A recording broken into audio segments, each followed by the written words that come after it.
Like many people, I woke up one day and I just decided I wanted to learn how to powder coat. But I don't have a lot of room in my shop, so this is what I came up with, and this is how I did it.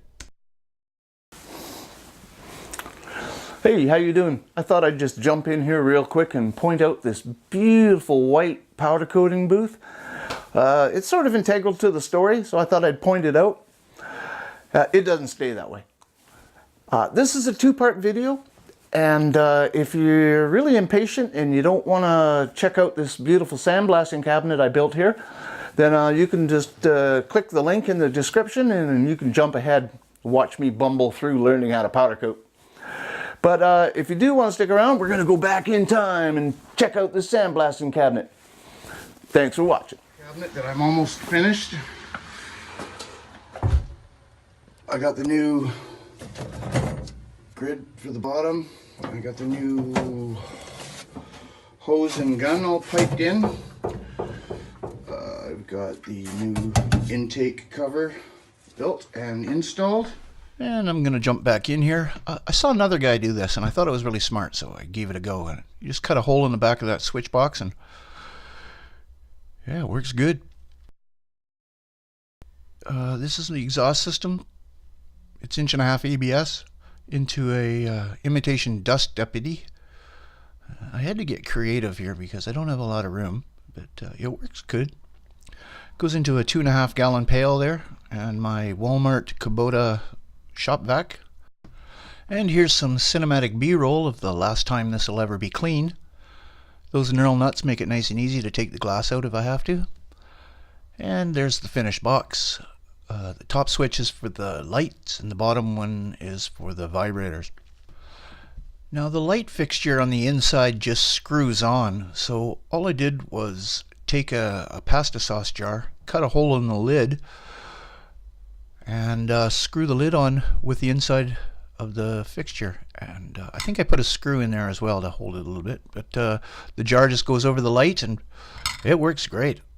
Put a little steel stud shade there so it's not blinding me, and as you can see it's pretty bright in there. One thing I wouldn't recommend is this grate here on the bottom. It's a bit hard and it tends to mark up the parts. Oh, but I would recommend that Eastwood gun. That thing works like a hot damn. And here are the vibrators. Got them off eBay for $4. Turns out they're Mercedes seat vibrators. It's kind of funny. And here's a great shot of the bottom feed system. As you can see, I just pieced it together and I ground the end of that pipe and the hose just goes on there nice and snug. Works pretty good. And here's a shot of the vibrators installed. I put the one on the right hand side there a little higher because the medium tends to build up on that side. And I used this cabinet before I put these vibrators in and they make all the difference in the world. I highly recommend doing this. This is a shot of the power supply for the vibrators. It's a 12 volt 2 amp.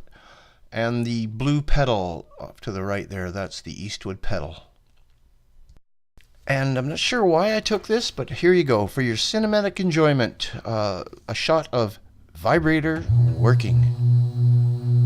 Look how dirty that medium is. It's terrible.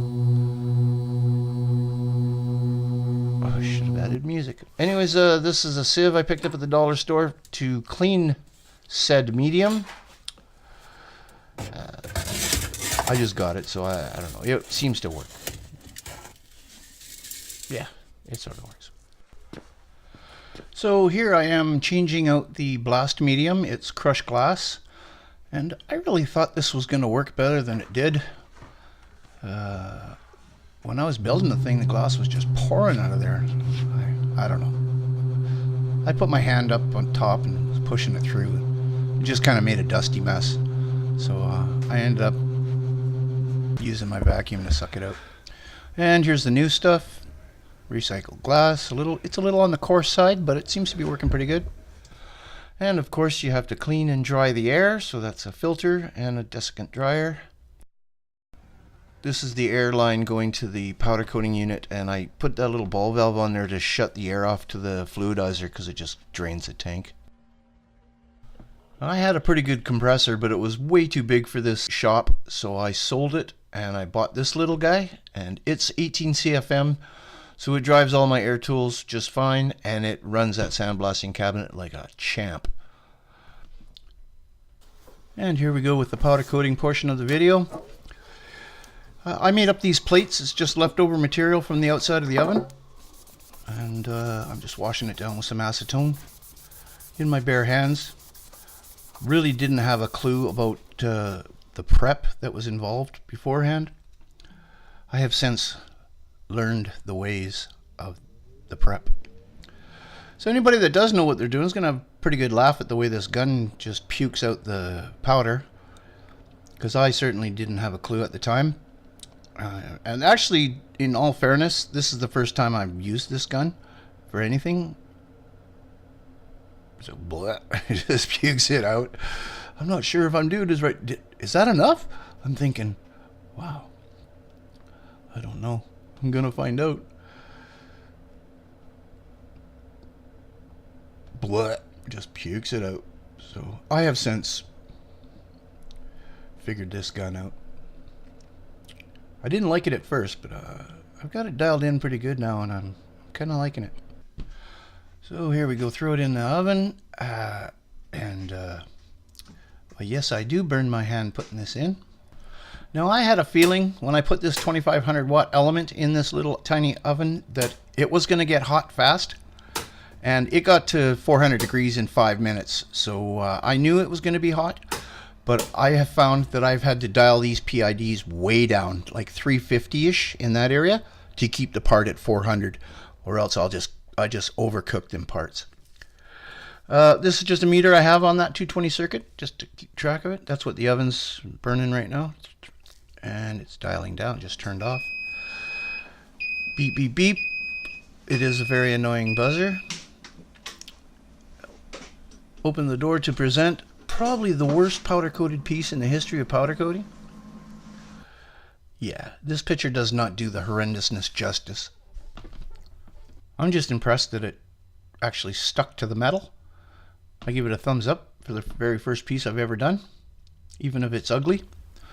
Here's the second piece I did. You can see the orange peel like crazy.